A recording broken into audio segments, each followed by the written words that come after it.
ጉድበል ጎንደር ጉድበል ጎንደር ሄርሜላና አብርሽ አንድ ላይ ምግብ እየበሉ እየጠጡ እንዲሁም ደግሞ በቪዲዮ እያወሩ ነው እና ብር ያዋጣችሁ ልጆች ተሳካላችሁ። የሄርሜላ ቡችሎች ተሳካላችሁ። የምር ይኸው ስታወጡ የነበራችሁት ነገር በሙሉ ይኸው እየበላም እየተዝናኑ ፏ ብትን እያሉ እንዲሁም ደግሞ አብረው ማደር ጀምረዋል ማለት ነው። ምክንያቱም እዩዋት እንግዲህ ሄርሜላ እንደምታዩት አብራው ከጎኑ አለች፣ ብቅ አለች። እኔ እሷ ብቅ ስትል እንደውም ማለት ነው ደነገጥኩኝ። ማለት አልጠበቅኩም ነበረ እንደዚህ እና ሄርሜላ ግን ከዚህኛው ልጅ ጋርም እየተሽኮረመመች ነው፣ ከአብርሽ ጋርም እንደዛ ትለጣጠፋለች።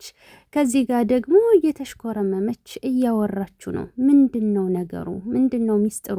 ለማንኛውም የሄርሜላ ቡችሎች ተሳክቶላችኋል። ምክንያቱም ያዋጣችሁት ብር ለቀለበት ባይሆንም እንኳ ለምግብ፣ ለመዝናኛ፣ አብረው ለማደሪያ ሆቴል ላይ ፏ ብትን እንዲሉ፣ እንዲጫወቱ፣ እንዲቀላለዱ ሆኗችኋል ማለት ነው እና ያው በየጊዜው እያዋጣችሁ ላኩላቸው፣ በየጊዜው እየሰበሰባችሁ ላኩላቸው ማለት ነው። ሰምታችኋል። እና ሄርሜላና አብርሽ እንደምታዩቸው አብረው ማደር ጀመሩ እንዴ ጋይስ! የምር ዛሬ አሁን አብርሽ ያየንህ ፎቶ ታጥቦ ከሩታ ጋር ያለው ፎቶ ሲሰጥህ መውሰድ እችላለሁ በጣም ያምራል ምናምን ብለህ ፈገግ ብለህ ደስ ብሎህ ነበር የሄድከውና ቪዲዮ ላይ ደግሞ በዩቲዩብ ከሄርሜላ ጋር ስትሆን የምናየው ፊትና እዚህ ጋር ደግሞ አሁን የምናየው ፊት አንድ አይደለም። እና አላማ እቅድህ ምን እንደሆነ ራሱ ግራ እየገባ ነውና አታወዛግብን። ከፍቅር ጋርም እንደዛ ታሽኮረመማታለህ።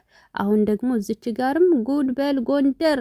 በነገራችን ላይ የት ነው የተለቀቀ ምናምን ብላችሁ መጠየቃችሁ ስለማይቀር ጥያቄ ስለሚፈጥርባችሁ በዚህ አጋጣሚ ልንገራችሁ። ቲክታክ ላይ ተለቋልና ይሄ በቪዲዮ የሚያወሩት ልጅ መሰለኝ ፔጁ መሰለኝ እሱን የለቀቀው። እናም በጴንጤ መዝሙር በፕሮቴስታንት መዝሙር ነው የተለቀቀው ማለት ነው። እናም እንደዛ ከነ ድምፁ እንዳለቀው ደግሞ ዩቲዩብ አይፈቅድም። ስለዚህ እኔ ደግሞ በዚህ መልኩ አመጣውላችሁ ማለት ነው። ለማንኛውም ሰብስክራይብ፣ ላይክ፣ ሼር ማድረጋችሁን እንዳትረሱ። ማንም ያላየው የትም ያልታየ ጮማ ጮማ የሆነ ወሬ፣ ጮማ ጮማ የሆነ መረጃ አቀርብላችኋለሁ። ላይክ ሰብ እንዳትረሱ።